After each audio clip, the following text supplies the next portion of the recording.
Oke, Bapak Ibu semuanya, rekan-rekan yang saya hormati, di sini materi yang akan saya bagikan kepada teman-teman itu tentang budaya positif. Ya, di sini sebelum kita masuk ke bagian itu ada yang namanya pertanyaan pemandu. Mungkin bisa kita jawab. Ataukah Ibu Menandari atau Pak Iskandar atau Bu Nikmat. Di sini apa itu budaya positif?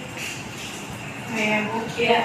Sedikit mengenai budaya positif, yang kita tahu bahwa budaya positif adalah sebuah nilai kebajikan yang menjadi keyakinan dasar diri kita yang mempunyai ciri khas tersendiri.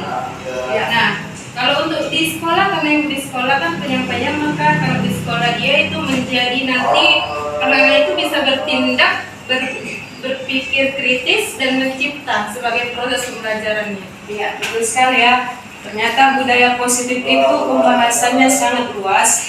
Tetapi kalau kita contohkan dia di sekolah kita itu adalah bagaimana supaya guru itu ramah kepada siswa.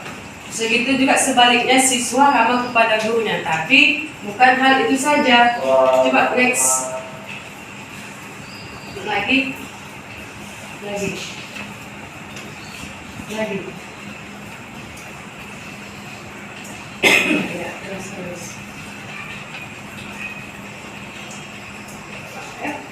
Lewat. Oke, di sini ada mapping mapnya atau peta konsep yang bisa kita lihat Bapak Ibu semuanya.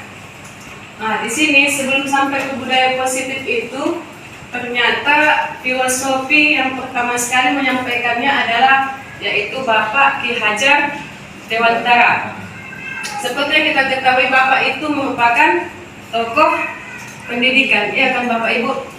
Yang menyatakan bahwa pendidikan itu memang harus kita berpihak kepada murid. Mungkin selama ini kita selama mengajar ya kan, masih ada hal-hal yang kita lakukan mengenai murid itu, contohnya memarahinya, kemudian memberikan hukuman yang terlalu berat atau memberikan teguran. Itu nanti kita bahas di sini. Bagaimana cara memberikan hukuman yang sesuai kepada anak itu. Lanjut. Oke, di sini ada topiknya. Yang pertama itu adalah disiplin positif dan nilai-nilai kebajikan universal. Kemudian teori motivasi, hukuman dan penghargaan. Kemudian keyakinan kelas. Kemudian yang keempat, kebutuhan dasar manusia dan dunia berkualitas. Yang kelima ada restitusi, dan 5 posisi kontrol, dan yang keenam restitusi, segitiga restitusi. Semua akan kita sampaikan di dalam isi menyusun saya ini. Lanjut. Oke, yang pertama itu adalah disiplin positif. Next. Lanjut. Lanjut. Oh, enggak ini tadi. Ini dia. Kalau bahasa disiplin ini bahasa sehari-hari kita jadi Bapak Ibu. Contohnya, ketika siswa kita datang terlambat, ya kan, kita pasti kasih yang namanya hukuman atau teguran atau konsekuensi. Tetapi di sini ternyata berbeda, apa itu hukuman, apa itu teguran, dan apa konsekuensi. Jadi kalau kita samakan, ternyata salah Bapak Ibu kita selama ini. Dan saya juga tahu pada saat mengikuti kegiatan guru penggerak ini, mungkin nanti Bapak Ibu semuanya di angkatan 12 bisa lolos guru penggerak. Amin. Ada yang mau kan ikut? Ada yang mau ikut daftar? Oke, lanjut. Oke, ini tadi yang disampaikan teman kita Bu Nikmat tadi, pas betul sekali ya, nilai-nilai kebajikan universal. Lanjut. Oke. Next.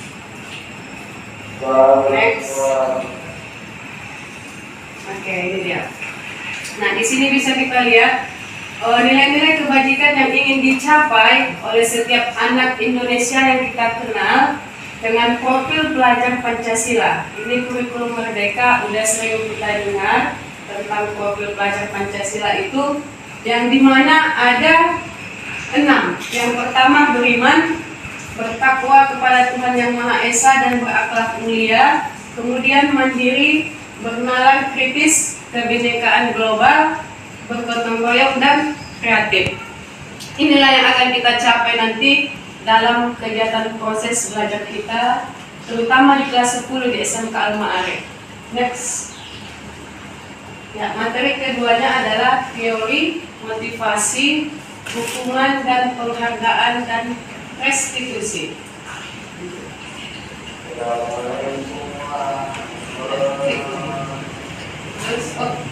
Nah, ini dia. Di sini kita ada dikasih sedikit bedanya, setuju atau tidak setuju. Satu itu hukuman di sekolah dapat mendisiplinkan anak. Apakah kita setuju, Bapak Ibu? Setuju. Setuju. Yang kedua, pemberian hukuman dengan hal positif seperti membaca atau membersihkan halaman sekolah dapat meningkatkan disiplin anak. Setuju atau tidak? Setuju. Masih ambigu dua ya. Ternyata kalau di SMK Al-Ma'arif udah dikasih pun hukuman membersihkan kamar mandi, tetap aja nggak disiplin, ya kan? Lanjut, yang ketiga, memberi penghargaan dapat meningkatkan motivasi belajar anak. Ini bagaimana? Kita setuju apa tidak? Setuju. Kemudian membuat anak merasa bersalah, memberi dampak lebih ringan dibanding menghukum. Nah, ini tadi yang kita sampaikan itu. Kalau di sini dia tidak lebih ke penghukuman, Pak, Bu. Lebih dikasih dia motivasi atau dia dikasih sedikit penghargaan. Lanjut. Ya, lagi. Nah, di sini dia teori motivasi perilaku manusia itu yang pertama untuk menghindari ketidaknyamanan atau hukuman. Contohnya, apa yang akan terjadi apabila saya tidak melakukannya. Yang kedua, untuk mendapatkan imbalan dari orang lain atau institusi. Apa yang akan saya dapatkan apabila saya melakukannya. Dan yang ketiga, untuk menghargai diri sendiri. Saya akan menjadi orang yang seperti apa bila saya melakukannya. Ada tabel di sebelahnya.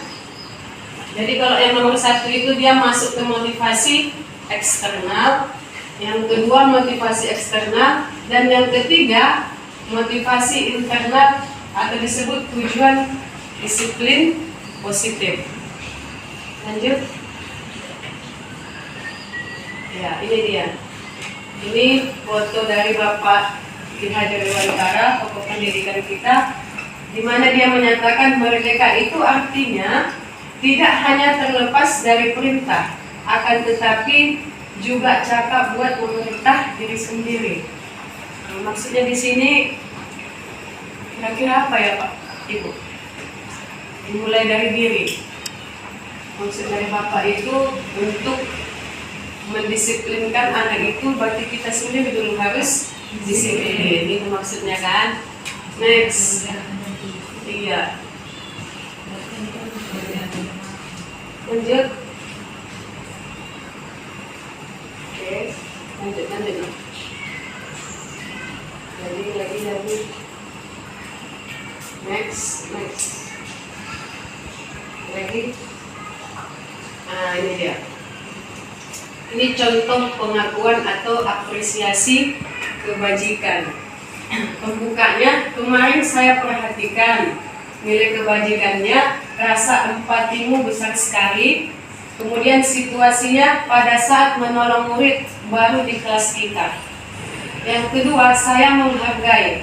Berarti kalau ada bahasa kita ke murid, saya menghargai, gitu kan? Kamu sudah datang ke sekolah, itu maksudnya nilai kebajikan, kepedulian. Itu maksudnya. Situasinya pada saat kamu membantu teman-temanmu di tugas kelompok. Pembuka yang ketiga, terima kasih untuk rasa tanggung jawabmu. Situasinya pada saat kamu memungut kertas-kertas yang berserakan di lantai. Istilahnya di sini kita lebih berbahasa ya, Pak Ibu, kepada anak itu. Jadi secara spontan mereka juga akan melihat kita, oh ibu ini seperti ini, bapak ini seperti ini sama saya, berarti saya harus bersikap seperti ini. Itu harapan dari pendidikan di Indonesia. Tapi kita juga harus melihat SDM sekolah kita. Bagaimana, apakah anak itu mampu Bukan hanya guru saja, ini namanya harus sama. Guru dan siswa harus sama-sama berkolaborasi. Lanjut.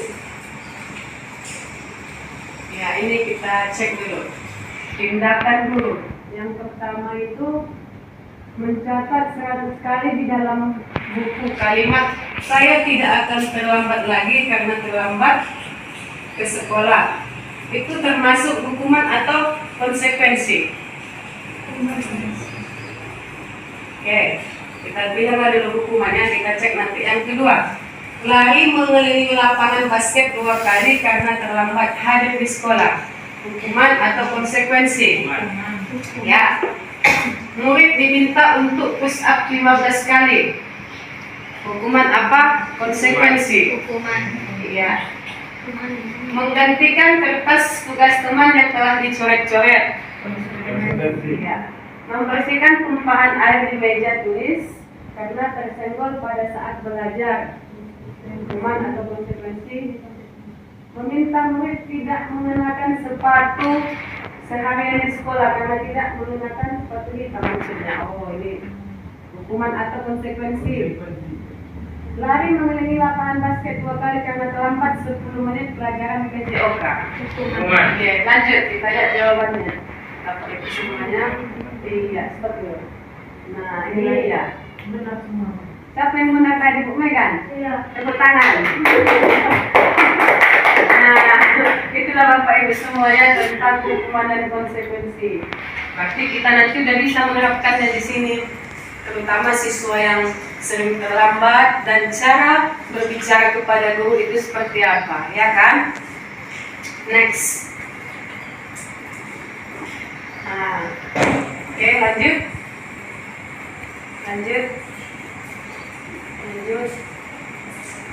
Nah, masuk dia ke materi restitusi. Ini bahasa atau istilah baru di pendidikan. Ternyata saya juga baru tahu restitusi itu bisa dikatakan adalah kegiatan mempertemukan murid dan guru dalam satu tempat untuk menanyakan permasalahannya. Seperti yang kita lakukan tadi, ya kan? Tapi itu tidak boleh lebih dari satu guru. Ternyata ada juga efeknya ke siswa. Kalau ada masalah, undang siswanya masuk ke ruangan GP atau ruang kelas antara kita lihat sama murid yang bermasalah. Pak di sini, lanjut. Next. Jangan. Inilah dia. Restitusi itu proses menciptakan kondisi bagi murid memperbaiki kesalahan mereka sehingga mereka dapat kembali ke kelompok mereka dengan karakter yang lebih kuat. Nah, itu maksudnya. Istilahnya ada konseling ya nih. Jadi konseling itu bukan hanya dimiliki oleh guru BK, jadi guru Markel juga harus bisa konseling. Lanjut.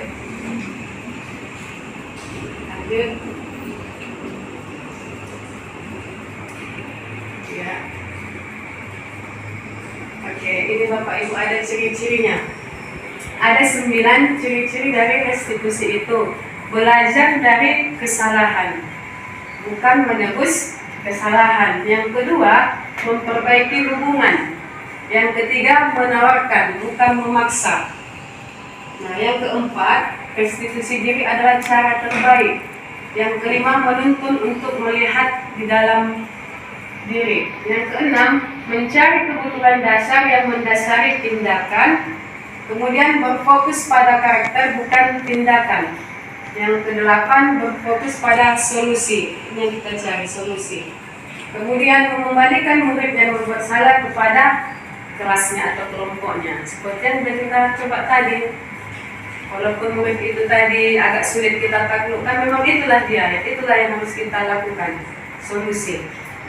Bukan istilahnya satu pihak aja, harus dua-duanya diselesaikan. Lanjut. Ya, materi ketiga, keyakinan kelas. Next. Nah, di sini ada yang udah tahu Bapak Ibu keyakinan kelas? Saya juga baru tahu ini pada saat kegiatan ini, keyakinan kelas. Apakah sama dia dengan kesepakatan kelas? Tidak pernah kita coba di SMK Al-Ma'arif keyakinan kelas belum. Itu bisa kita coba kan nanti ibu wali kelas. Bu Megan wali kelas berapa? Kelas 10 kan cocok lagi kita terapkan ini karena sesuai dengan kurikulum Merdeka. Next. Lanjut.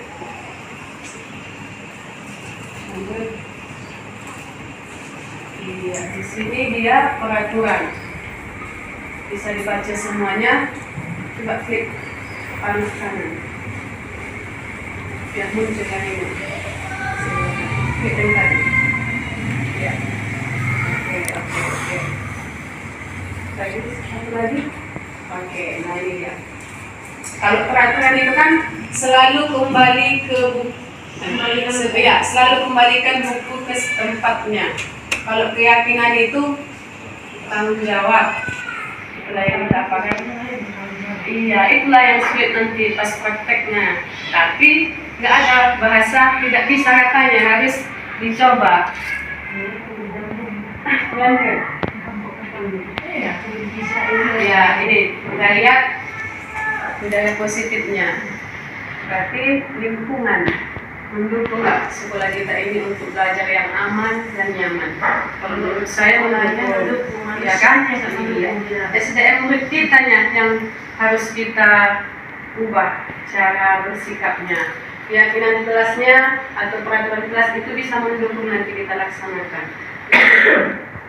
Next. Lanjut. Ini contoh yang mau dibikin di ruang kelas. Next. Oke. Lanjut. Ya, materi keempat. Kebutuhan dasar manusia dan dunia berkualitas. Kebutuhan dasar manusia, ternyata kita memiliki kebutuhan dasar. Ada yang nggak tahu teman-teman semua, Bapak Ibu? Next. Apa kebutuhan dasar manusia? Kita ingin seperti apa kan? Orang juga ingin seperti apa gitu. Apa? Kebebasan. Iya, kebebasan, betul sekali. Ya, di sini ada dikasih ruang lingkupnya. Ternyata kita itu butuh kasih sayang. Oh iya, ya kan? Butuh kasih sayang dari sekeliling. Bukan dari pasangan saja, dari teman-teman juga.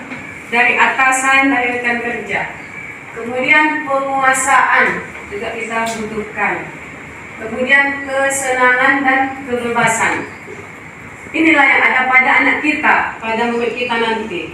Kita kasih mereka kasih sayang dalam hal yang porsi yang sesuai lah maksudnya. Penguasaan juga harus kita kasih. Kebebasan juga kita kasih dalam arti sesuai alurnya. Bebas dalam arti juga suka-suka hati. Kemudian kesenangan. Apa kesenangannya pada saat belajar gitu? Mereka sukanya apakah berpuisi atau main HP? Bisa kok belajar dari HP? Bisa. Itu kesenangannya seperti apa mereka?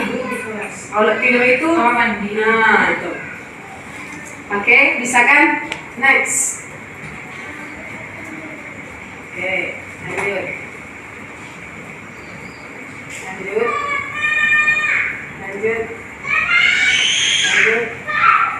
Ya, materi kita kelima adalah 5 posisi kontrol. Lanjut, nah. Di sini nampak ya. Nah, 5 posisi guru dalam pengendali kesalahan siswa. Yang pertama itu katanya sebagai penghukum. Ada nampak kan? Penghukum. Kemudian membuat orang merasa bersalah. Kemudian ada sebagai teman, ada sebagai pemantau, dan ada sebagai manajer. Yang manakah kita di sini di Al-Ma'arif? Sebagai penghukum kan? Sering kan? Kalau terlambat kan sering kan ada 5 tadi. Yang pertama sebagai penghukum, membuat orang merasa bersalah. Nah, contohnya pemantau gitu. Pemantau ada. Apa sih panggil? Iya. Ada jadi temannya, berarti ada sedang terlambat lagi ya. Ada juga sebagai manajer. Ada sebagai manajer.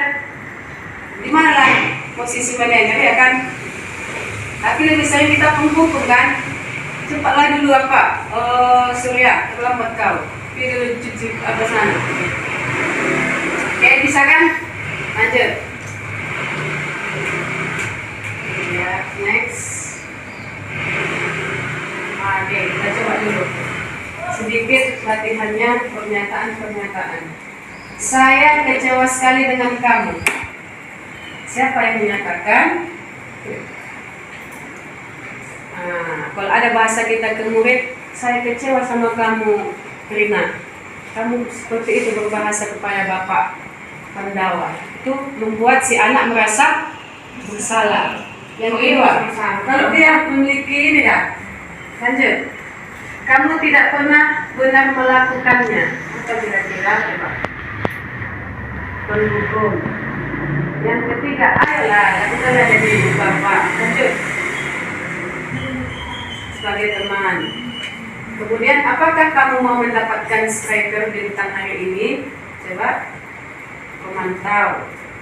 Kemudian, bagaimana kamu bisa menyelesaikan masalah ini? Manajer.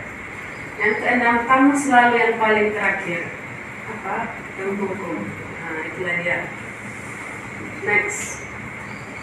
Ya, materi terakhir adalah segitiga restitusi. Nah, ini kemarin mungkin dilihat Ibu Megan sama Pak Iskandar, saya panggil orang si Melda sama si Rizky kan, waktu di kamera itu saya lagi mempraktekkan segitiga restitusi karena diambil satu sampel siswa yang terlambat sama siswa yang sering mencontek di kelas. Jadi dipanggil mereka yang bermasalah, saya di sini duduk, satu-satu siswanya mempraktekkan segitiga restitusinya. Next. Lanjut.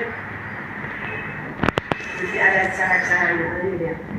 Jadi segitiga restitusi itu ada 3 tahapannya. Yang pertama, menstabilkan identitas. Kalau menstabilkan identitas itu untuk membuat anak yang merasa gagal karena berbuat salah menjadi positif terhadap dirinya. Kita sebagai guru berkata, berbuat salah itu hal yang manusiawi. Kemudian tidak ada manusia yang sempurna. Bapak Ibu juga pernah berbuat salah. Kemudian kita pasti bisa menyelesaikan permasalahan ini.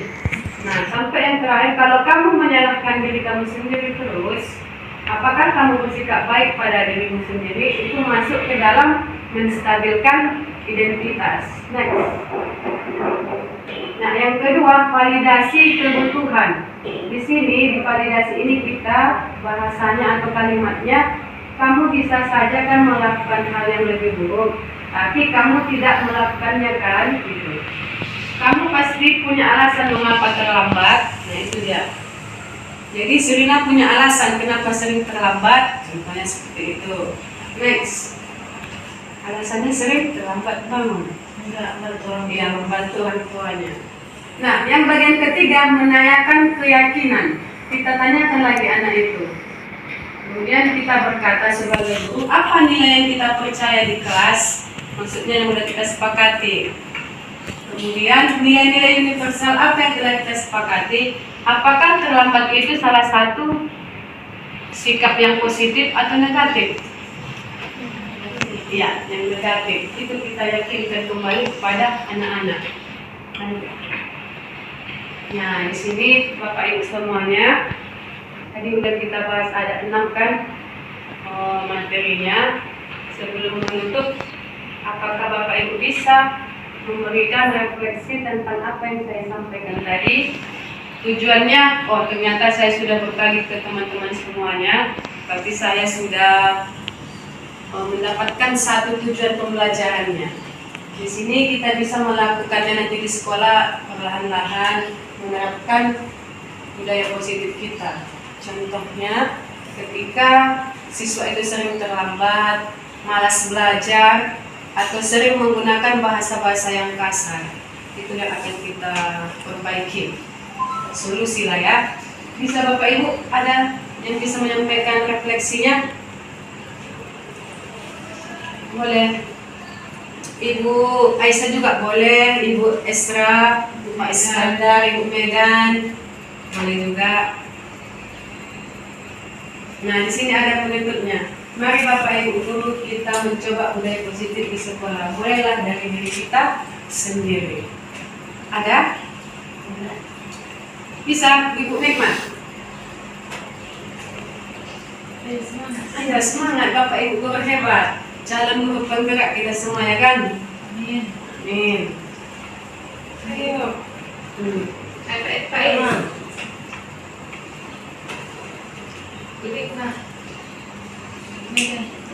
Oke, mungkin di sini saya agak bertanya ataupun menerangkan sedikit. Kalau saya di sekolah itu mungkin bisa masuk ke semua, enggak ke semuanya juga, tapi yang paling sering itu ke penghukum. Karena memang kan sifat anak-anak atau ciri-ciri anak-anak di sekolah kami itu ataupun sekolah ini itu berbeda-beda. Makanya kami mungkin sering menghukum karena memang kalimat guru itu diindahkan sama mereka. Kalau menjadi teman itu mungkin untuk ke sebagian orang, bukan untuk ke semuanya siswa. Oke, mungkin itu aja yang bisa saya sampaikan. Terima kasih. Oke, Oh ya, ada kita satu lagi ya. mengenai yang tadi ada materi tadi mengenai restitusi. Kalau kita baca pengertian restitusi itu merupakan salah satu tanggung jawab Iya, iya. tanggung jawab terhadap sesuatu yang masalah Iya. umpamanya. Nah, kita kan di sini kebanyakan dari guru itu bisa menjadi teman, bisa juga sebagai orang yang membuat masalah atau sebagai penghukum. Sangat sedikit kita untuk sebagai manajer. Nah, yang paling banyak kita kan sebagai penghukum. Iya. Nah, penghukum di sini kan kita sebagai guru memberikan hukuman, tetapi dalam konteks sekolah kita ini masih, kalau hukumannya masih dikategorikan rendah lah kalau menurut saya. Karena hukumannya kalau dia terlambat hanya sampai menyapu kemudian mengumpulkan sampah.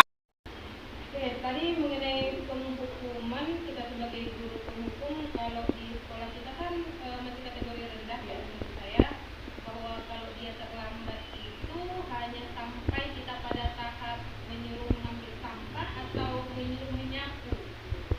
Nah, dan sedikit kalau mengenai tugas, kalau tugas itu paling sedikit kita minimalnya kita tidak ada melakukan kontak fisik, hanya sampai disuruh kembali mengulang pembelajaran itu.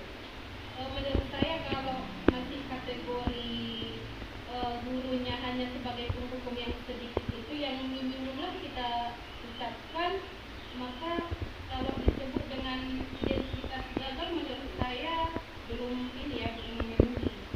Kalau kita sebagai guru sekolah yang sifatnya seperti ya.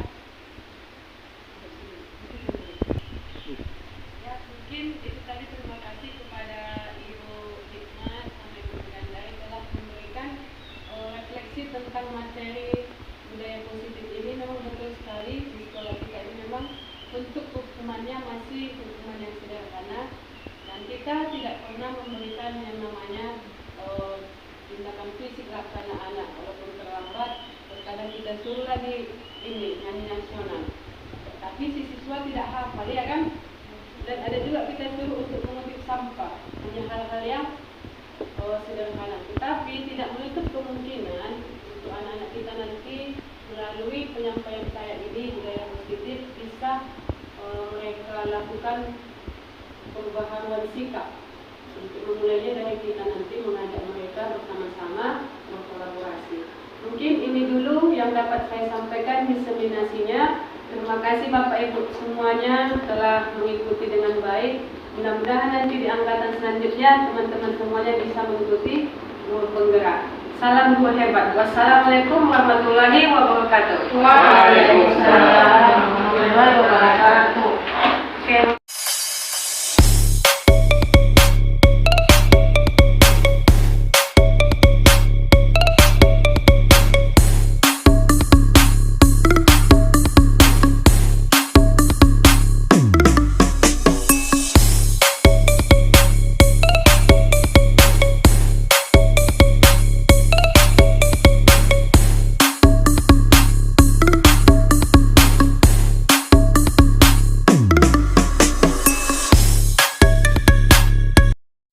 Mel, Ibu dengar dari wali kelas kamu, katanya kamu bertengkar ya sama si Surya. Benar Bu, saya kesal sih Bu. Kesal kenapa? Iya Bu, saya juga sering mencontek. Tugas saya bukan hanya PR saja Bu, tapi tugas sekolah juga dia sering mencontek saya. Oh, seperti itu. Wajarlah kamu kesal seperti itu. Kalau ibu pun di posisi kamu, pasti seperti itu. Kemudian, apa yang kamu lakukan terhadap Surya, Mel? Saya kesal Bu dan memukul meja Bu. Oh, begitu. Pasti kamu berbuat seperti itu ada alasannya. Iya Bu, maksud saya dia saya sih pekerjaan saya, tugas saya sering mencontek Bu. Ya, wajarlah kamu marah kalau hasil pekerjaanmu dicontek oleh temanmu. Ibu menghargai sekali sikap kamu kalau tidak sampai memukul meja. Sekarang coba Mel kita pikirkan, tindakan yang kamu lakukan itu apakah sesuai dengan tindakan kelas kita? Tidak Bu. Menurut kamu, keyakinan kelas seperti apa yang sudah kamu langgar? Saling menghormati antar teman Bu. Betul, menurut kamu saling menghormati antar teman itu menurutmu? Penting Bu. Betul, menurut kamu saling menghormati antar teman itu penting tidak menurutmu? Penting Bu. Baik, jika itu penting, keyakinan kelas seperti apa yang akan kamu lakukan pada saat marah? Keyakinan sabar Bu. Apakah kamu bersedia memperbaiki kesalahan ini? Bersedia Bu. Jadi apa yang kamu lakukan untuk memperbaiki kesalahan ini, Mel? Saya akan lebih sabar Bu dan mengontrol emosional saya dan mengadu ke wali kelas dan guru mapel Bu. Ya, tepat sekali tindakan kamu. Tetap semangat ya. Iya, terima kasih ya Bu. Sama-sama. Assalamualaikum warahmatullahi wabarakatuh. Perkenalkan, nama saya Meldaris Mas Tanggang. Saya kelas 12 dan saya sangat senang bertemu dengan guru saya dan saya bisa mengontrolkan emosional saya. Kasus 2, Rizky seorang murid yang sering terlambat ke sekolah sehingga ketinggalan mata pelajaran. Menstabilkan identitas. Validasi tindakan yang salah, menanyakan keyakinan kelas.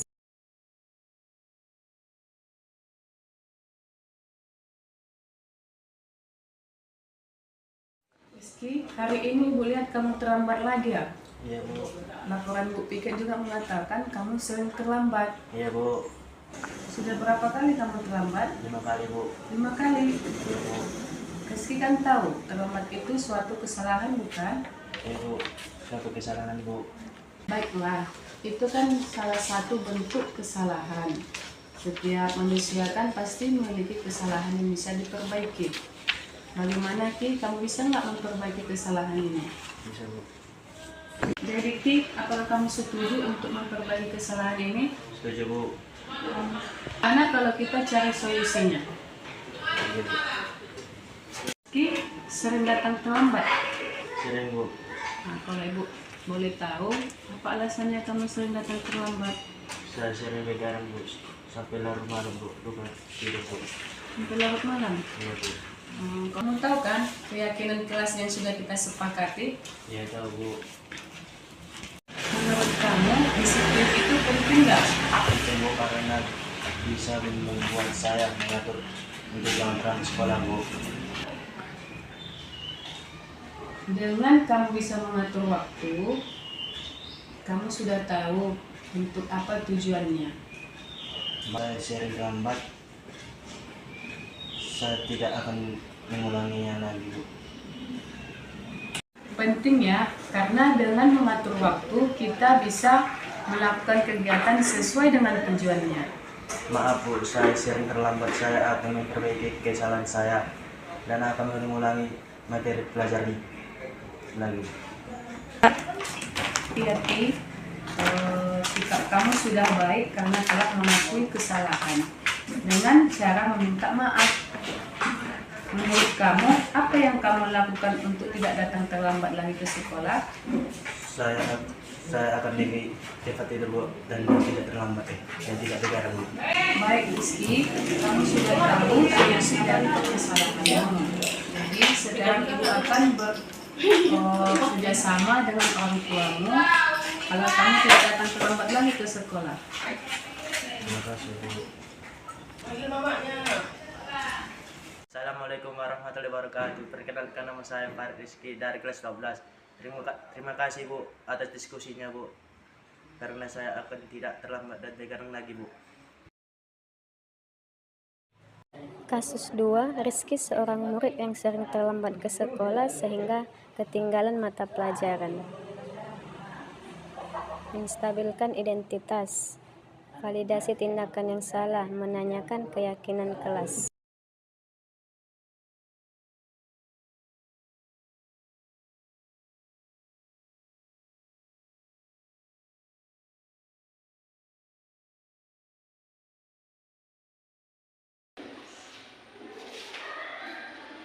Ya, selamat siang anak-anak ibu semua. Oke, hari ini di siang ini les ibu masuk pada mata pelajaran informatika ya. Tapi sebelum itu ibu akan memberikan beberapa gagasan atau ide supaya belajar kita lebih nyaman, santai tapi pasti. Nah, anak ibu semua di kelas 10 ibu akan memberikan berupa treatment atau percobaan belajar yang nyaman berupa keyakinan kelas. Nah, kira-kira ada yang tahu nggak keyakinan kelas itu apa? Ada yang tahu nggak apa keyakinan kelas? Nah, dari sini ya keyakinan kelas berarti jangan kita langgar kan? Yakin kita terhadap yang kita buat nanti supaya tujuan pembelajaran kita itu dapat. Kira-kira apa yang harus kita sepakati supaya keyakinan kelas kita ini berjalan dengan lancar? Maksudnya belajar seperti apa yang kalian inginkan? Boleh dikasih masukan kepada ibu. Nanti ibu bikin listnya yang akan kita laksanakan selama pembelajaran ibu. Oke, apa kira-kira? Coba tunjuk tangan ya. Sebelum melakukan kegiatan belajar, baiknya melakukan ice breaking. Ice breaking. Oke ya.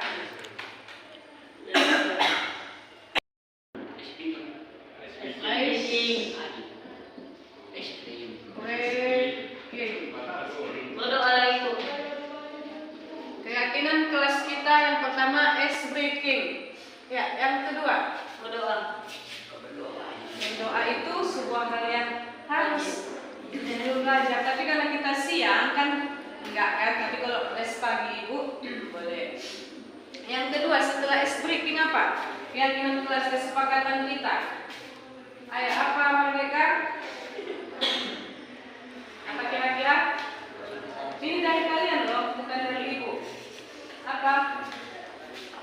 Salman? Apa kira-kira? Oke, literasi ya. Oke. Literasi. Oke, literasi 10 menit. Nah.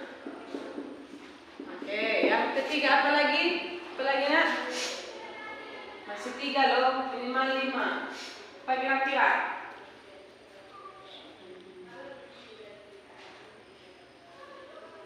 Kalau kita bikin selama belajar tidak ada yang keluar, gimana? Nah, apa makanya? Apa kira-kira Ani? Apa kira-kira masukannya? Selama belajar ibunya ya, bukan semua guru, khusus pembelajaran ibu, supaya kita nyaman belajarnya. Ada? Rafli? Ada, Bu. Wah, sudah ada. Iya kan? Ini namanya ibu ajak kalian mau apa istilahnya? Kerjasama. Ya kan, supaya tidak ibu saja enak belajar, jadi kalian juga enak. Kalau sama. Itu di les pertama. Nah, kalau les siang kayak di les siang kan, Belajar kelompok. apalagi ini siang cocok lah ada ice breaking ya belajar. Belajar berkelompok. Iya, variasi ya, bervariasi belajar. Bervariasi. Oke, yang keempat. Yang keempat apa? Yang keempat keyakinan kelas kita.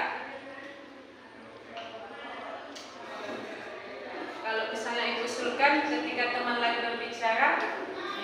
Iya, kira-kira cocok nggak? Ketika temannya lagi ngomong didengarkan, gitu, menghargai. Nah, itu masuk nggak? Sepakat. Ada menyampaikan lontaran-lontaran umur biar anak-anak itu terhibur. Jadi Menyampaikan apa? Bermain presiden. Iya, di sini. Iya, di situ kita laksanakan. Bermain presiden, Bu. Iya, inilah itu tidak seperti. Jadi kalau misalnya kita bilang mendengarkan teman ketika berpendapat, nah, itu salah satu keyakinan. Terus kita contohnya nanti dalam kelompok mau presentasi. Kalau misalnya temannya ini udah kita sepakati lah kan, masuk itu menghargai teman. Jadi kalau kita udah melaksanakan berkelompok, tapi masih dilanggar, berarti kita langgar ini keyakinan kelas kita.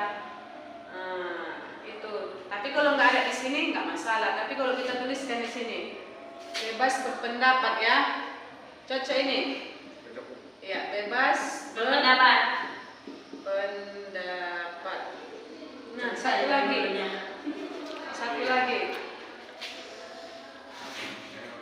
Masuk tepat Waktu. Jangan lupa. Iya. Hah? Maksudnya ikut nanti tepat waktu. Kalau ikut tepat waktu. Oke ya.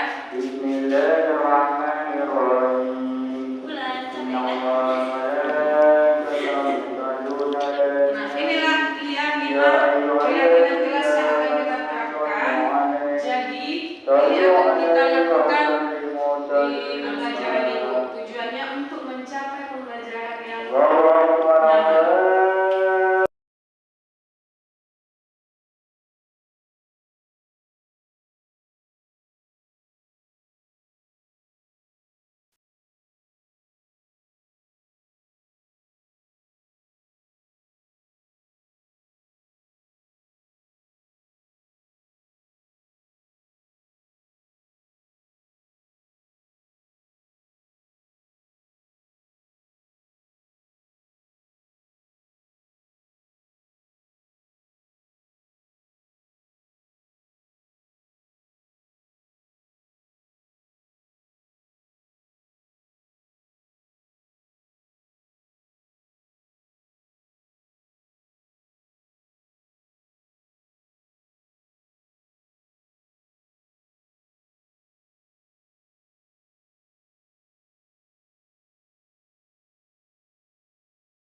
Tentang budaya positif pendidikan karakter yang disampaikan Ibu Mikalsum. Di sini yaitu mengenai pendidikan karakter. Ya, di SMK kita, SMK Swasta Lemari Sibolga, merupakan bagian integral dari proses pembelajaran yang dirancang untuk membentuk siswa menjadi individu yang tidak hanya cerdas secara dan nilai-nilai pribadi yang kuat melalui integritas pendidikan karakter dalam kurikulum. Sebagai contoh, siswa diajarkan mengenai nilai-nilai seperti kejujuran, tanggung jawab, dan empati. Pelajaran ini mencakup diskusi tentang situasi etis, analisis kasus-kasus nyata, dan aktivitas reflektif yang mendorong siswa untuk berpikir kritis tentang tindakan mereka dan dampaknya terhadap orang lain.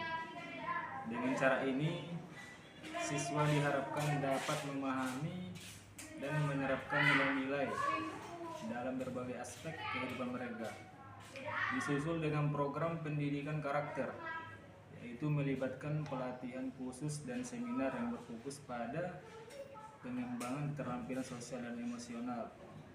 Pelatihan ini memberikan siswa untuk strategi berinteraksi dengan orang lain secara efektif, menyelesaikan konflik dengan cara yang konstruktif, dan mengelola emosi mereka dengan baik, dengan memberikan siswa pemahaman mendalam tentang bagaimana berperilaku dengan integritas dan empati. Sekolah dapat membantu mereka membangun hubungan yang positif dengan teman sekelas, guru, dan juga masyarakat sekitar yang ada di SMK Al-Ma'arif Kota Sibolga. Nah, di sini pentingnya kolaborasi itu dengan orang tua dan juga masyarakat sekitar untuk mendukung pendidikan karakter tersebut.